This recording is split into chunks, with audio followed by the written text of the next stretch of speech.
في البدء كان الكلمة والكلمة كان عند الله وكان الكلمة الله.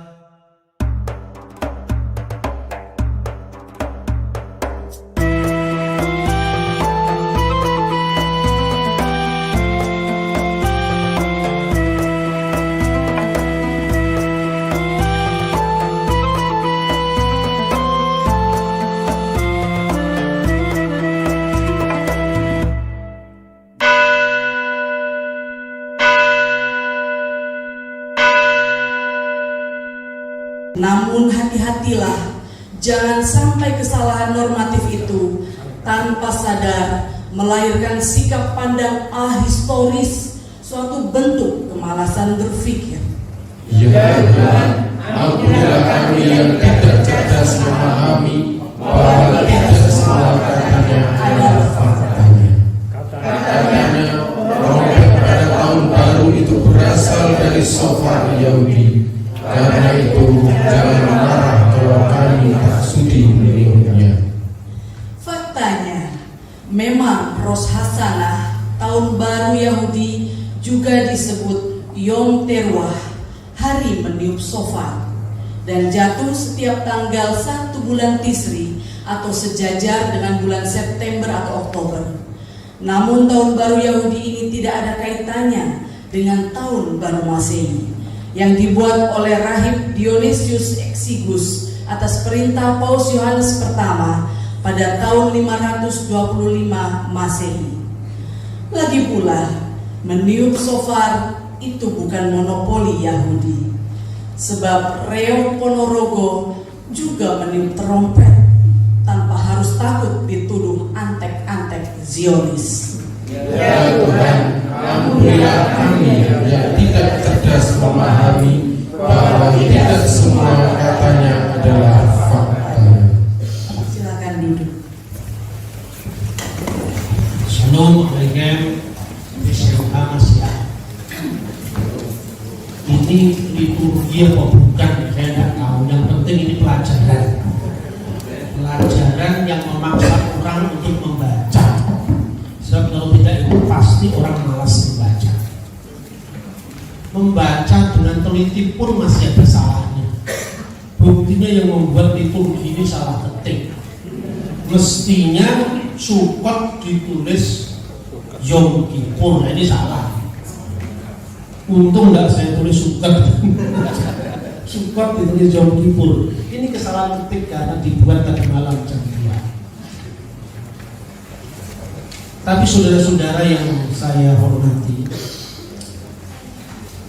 sekarang ini ketika orang kontroversi tentang 25 Desember kemudian dilanjut dengan kontroversi trompet tahun baru, boleh nggak mengucapkan selamat tahun baru atau tidak dan sebagainya. Bahkan saya melihat di beberapa kota penjual trompet itu tidak laku, menurun drastis luar biasa. Ini mematikan ekonomi kreatif sebenarnya. Jadi fanatisme agama yang dikemas dengan tergesa-gesa tapi mematikan ekonomi rakyat. Saudara-saudara, pelajarilah tahun baru. Tadi saya sudah sampaikan bagaimana tahun Masehi ini diawali. 21 April 753 AUC. AUC itu singkatan apa? Apur Bikun Hita. Sejak berdirinya kota Roma. Kemudian waktu itu masih punya 10 bulan. Martius, Maret, Aprilius, April, Maya, Mei, Mars itu dewa perang, Juno juga dewa, Sextilis hanya catatan angka, artinya 5, Quintilis 6, Septem, Oktober, November, Desember. Itu menunjuk kepada 7, 8, 9, 10. Nyatanya sekarang Desember bulan ke-12 karena Pompilus tahun 717 sebelum Masehi dibantu oleh seorang ahli astronomi namanya Sosialis dari Alexandria telah menambahkan 2 bulan yaitu Januarius dan Februarius. Soal ada yang mengatakan Januari itu kan dewa Janus, itu betul. Dewa Janus itu digambarkan mukanya satu ke depan, satu ke belakang. Artinya apa? Masa depan dan masa lalu. Kan orang selalu diajari kearifan tentang arti masa depan, masa kini, dan masa lalu. Hari kemarin adalah kenangan, hari ini adalah kenyataan, hari esok adalah impian. Ini kan budaya manapun di seluruh dunia mengenang bagaimana nilai masa kini yang adalah kenyataan untuk melangkah, belajar dari kesalahan hari kemarin itu sebetulnya digambarkan dalam gambaran Dewa Janus. Tetapi ketika asal usul suatu kota, suatu tempat, suatu nama tahun, nama bulan kaitannya dengan dewa, masa kita takut dengan dewa? Sekarang kita buktikan. Anda tidak pernah membayar royalti kepada orang Tionghoa ketika Anda suka bakso. Pada bak itu artinya babi. Sementara Anda tidak lagi memasak daging babi, gak cocok lagi dengan kata bak. Iya kan? Bakso sapi 100% halal.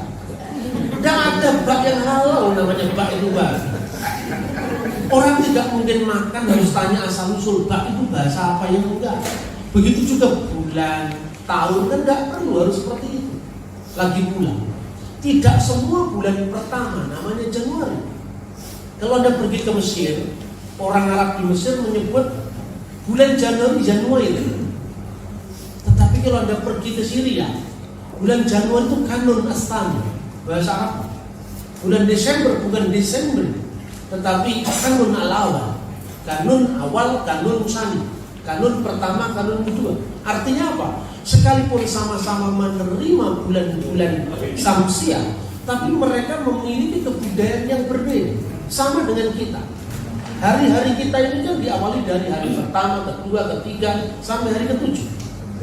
Tetapi angka 7 ini bukan angka Kristen, bukan angka sahabat Yahudi, bukan angka Islam, ini angka universal. Karena Anda lihat kata sabat itu asalnya dari bahasa Akadia sabatu, yang artinya hari perhentian Dewa Marduk. Ketika ada kesamaan dengan hari perhentian Tuhan sabat, kesamaan keserumpunan bahasa ini tidak masuk kepada wilayah sensinya. Kan begitu mestinya. Pergilah Anda ke Petra. Di sana ada yang namanya Sik. Sik itu ada patungnya Isis, ada Deus. Deus itu disebut Dusara. Dari bahasa Latin Deus menjadi Dusara. Itu dewa, kepala, bapaknya Alata, Usa dan Manat, yang di Mekah disebut Al-Ilah. Dewa yang itu. Di sana ada gambaran tentang 12 bulan dalam satu tahun, bulatan begitu, ada 7 dalam satu minggu. Jadi 7 itu bilangan yang universal. Artinya apa? Semua sistem penanggalan memakai itu. Bahwa orang Kristen memaknai sabat perjanjian lama dengan orang Yahudi dengan makna teologis kita, itu urusan kita. Tapi tidak membatalkan bahwa ada bahasa-bahasa yang serumpun yang juga menggunakan kata yang sama, yaitu sabatu dalam bahasa akademik. Begitu juga kata Echad, hari pertama, atau Yom Rishon, bahasa Ibrani Yom Echad atau Yom Rishon, menjadi bahasa Indonesia hari Ahad.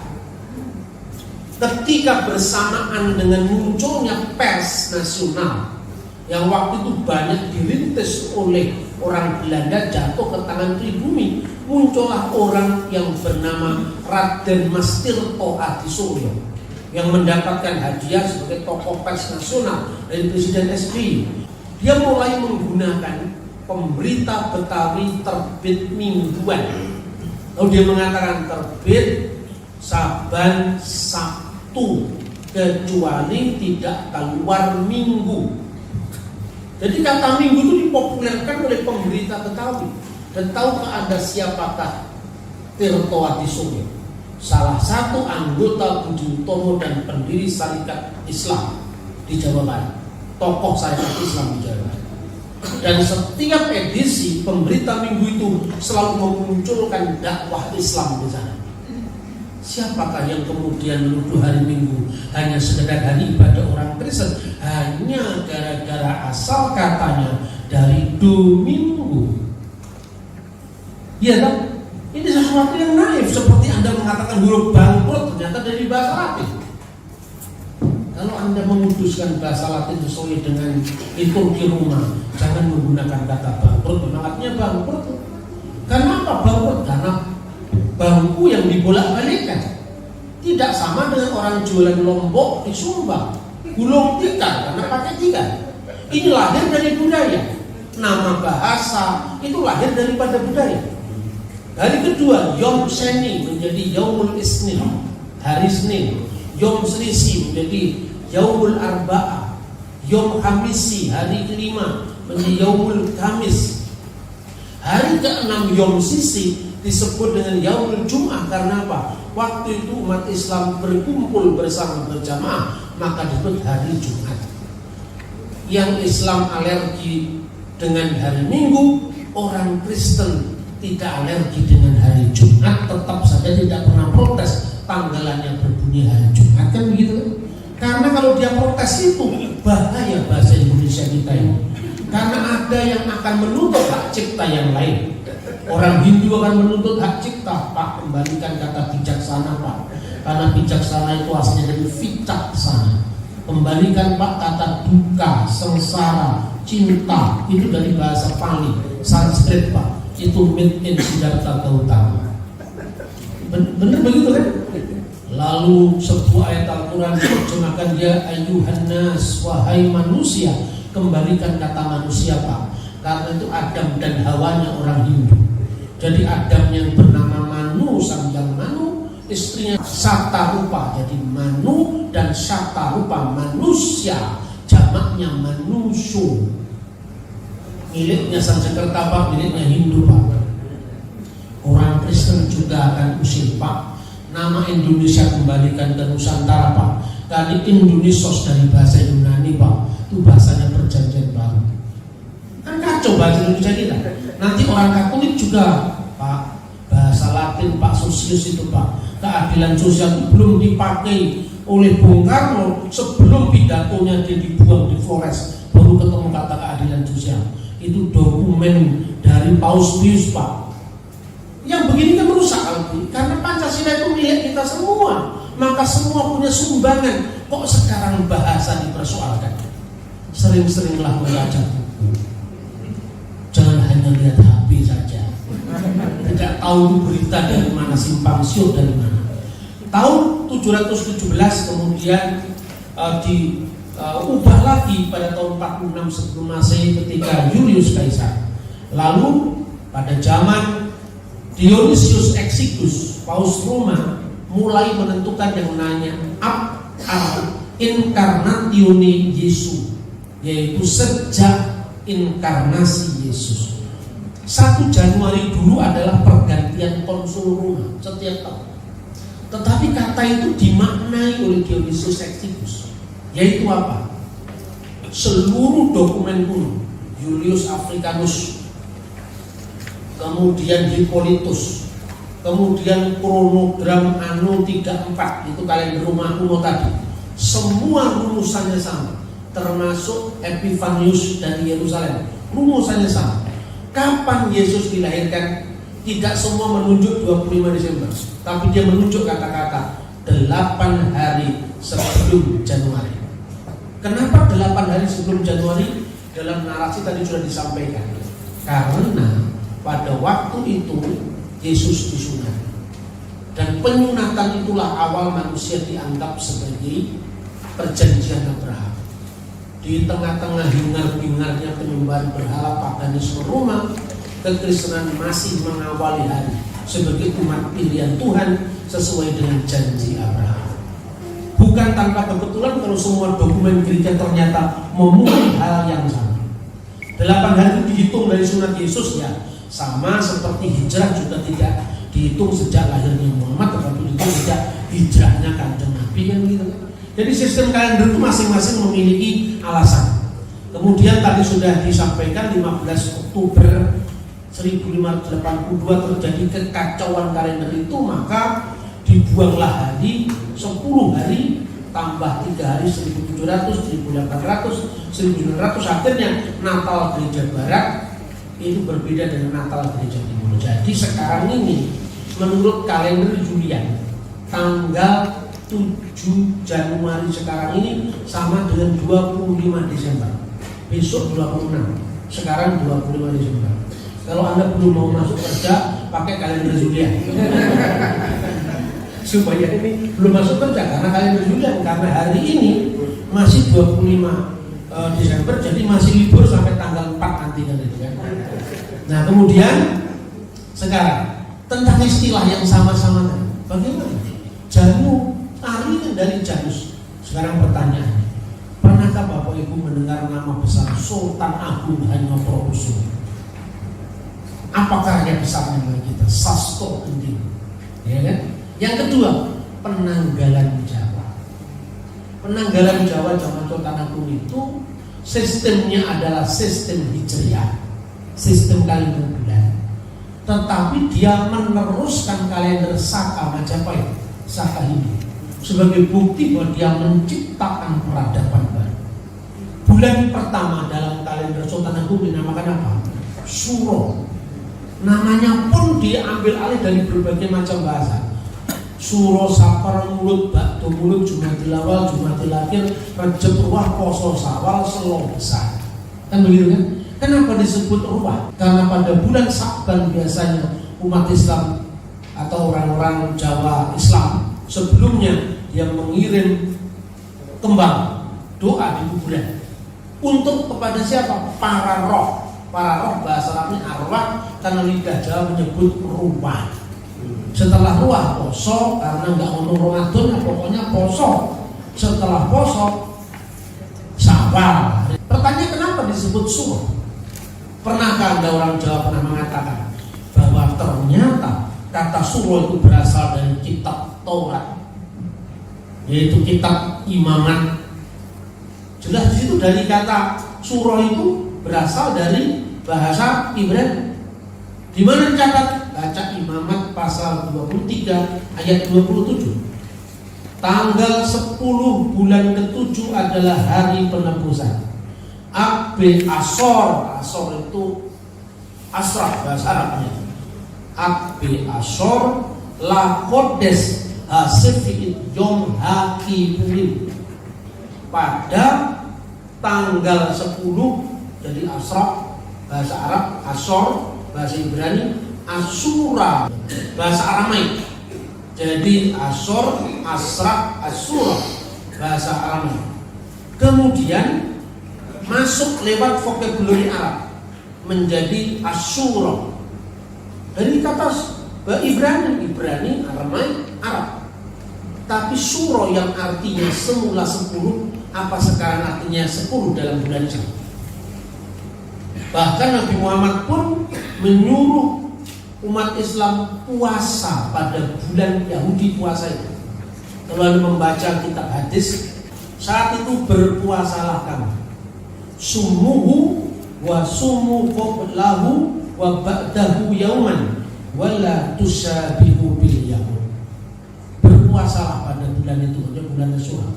Dan puasalah dengan cara sebelum atau sesudah tanggalnya Yahudi tadi. Dan jangan menyerupai kamu dengan orang Yahudi. Faktanya ketipun orang Islam tidak sama puasanya persis dengan Yahudi, tapi kata suruh diambil dari bahasa Ibrani. Ini persis dengan apa istilah Janu dan Januari tadi, Janus tadi. Toh orang-orang yang merayakan trompet di sini beda dengan trompet dan shofar Yahudi. Meniup shofar, saya punya shofar tidak bisa niup. Hanya para perokok seperti Mas Ben yang bisa niup. Shema Israel